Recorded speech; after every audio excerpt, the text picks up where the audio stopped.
नमस्कार। आप अभी तक के इस खास कार्यक्रम में आप सभी का स्वागत है और मैं हूं आपके साथ फरहान। आप सभी को 20 और 21 जुलाई 2018 की रात याद होगी। अलवर की लालवंडी जगह थी जो वहाँ 31 वर्षीय रकबर खान को आप भूले नहीं होंगे, जिनके साथ एक व्यक्ति और थे, असलम खान। वह गायों को लेकर जा रहे थे और उन पर एक भीड़ यानी कि एक मॉब हमला कर देती है। उस हमले के बाद रकबर खान की मौत हो जाती है। एक दुखदाई मौत थी। प्रशासन के खिलाफ सवाल उठाना, शासन के लिए की तरफ उंगलियां उठाना कि आखिर यह कौन सा जंगल राज है जहां सड़क पे चौराहे पे लोगों को पीट पीट कर मार दिया जाता है। लेकिन फिर भी इसमें करीब 5 लोगों के खिलाफ मुकदमा दायर किया गया। अब इन 5 लोगों में 4 लोगों को दोषी मान लिया गया है, लेकिन एक व्यक्ति को बाइज्जत बरी कर दिया गया है। मैं आपको बताता हूं कौन है। उन 4 लोगों में है धर्मेंद्र यादव, परमजीत, विजय कुमार और नरेश कुमार।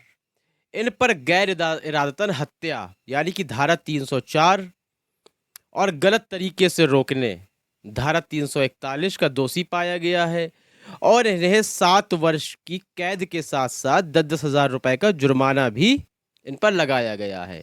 लेकिन जो 5वां व्यक्ति था नवल किशोर, उसे पर्याप्त सबूतों के अभाव पर छोड़ दिया गया है, यानी कि बरी कर दिया गया है।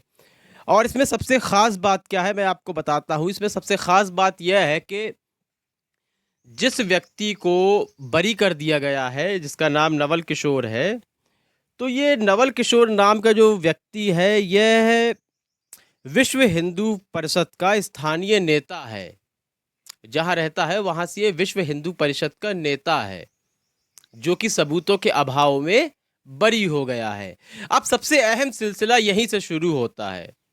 जिन 4 लोगों को दोषी माना गया है, जिन्हें 7-7 वर्ष की सजा सुनाई गई है, वह इस भीड़ का नेतृत्व नहीं कर रहे थे। समझ रहे हैं आप? जब उसको मारने आए रकबर खान को, तो यह लोग नहीं आए थे मुख्य रूप से, जबकि मुख्य रूप से इन्हें जो व्यक्ति लाया था वह नवल किशोर था और वह बरी हो गया। लेकिन जिन लोगों ने हत्या की है उन्हें 7-7 वर्ष की सजा मिली है। अब इसमें रकबर खान की जो पत्नी है, अस्मिना नाम है उनका, उन्होंने असंतोष जाहिर किया है। उन्होंने कहा है कि यह जो 4 अपराधियों को सजा मिली है 7-7 वर्ष की, यह कम है। जब इस पर मैं चर्चा कर रहा था गली मोहल्ले में, यानी कि स्थानीय जगह पर, इस बात पर मैं चर्चा कर रहा था, तो कुछ लोगों का कहना था कि अब इससे ज्यादा क्या चाहिए, 7 वर्ष की सजा हो तो गई। ऐसा नहीं है। न्यायालय के फैसले की मैं अवहेलना नहीं कर सकता, आलोचना नहीं कर सकता, मुझे बिल्कुल अधिकार नहीं है। लेकिन हाँ, इस मामले को लेकर मैं अपनी राय अवश्य स्पष्ट कर सकता हूं।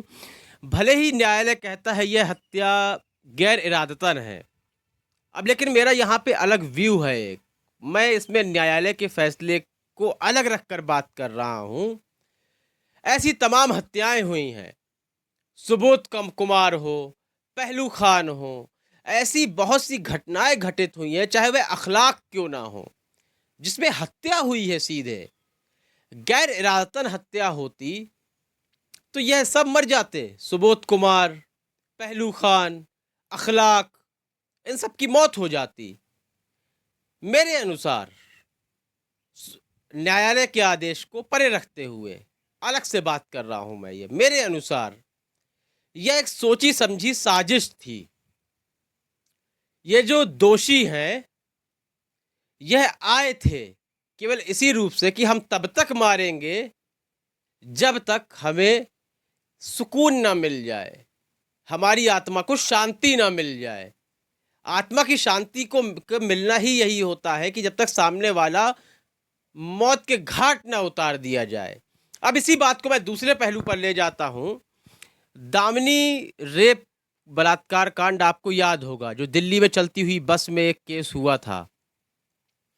उन लोगों ने दामिनी या फिर उसके बॉयफ्रेंड या फिर उसका फ्रेंड था, वो जो भी था, मित्र था या बॉयफ्रेंड था, जो भी हो, उसको जान से मारने नहीं आए थे, केवल उन्होंने उसका बलात्कार करना था और उसे जिंदा ही बस से नीचे फेंक दिया था। गैर इरादतन हत्या थी वह भी, है ना, लेकिन उन्हें फांसी की सजा दी गई। तो उसी तरह से यह भी गैर इरादतन नहीं है। जैसे दामिनी का केस था और वह एक सोची समझी साजिश थी, उस हत्या को हत्या ही माना गया था, गैर इरादतन हत्या नहीं माना गया था।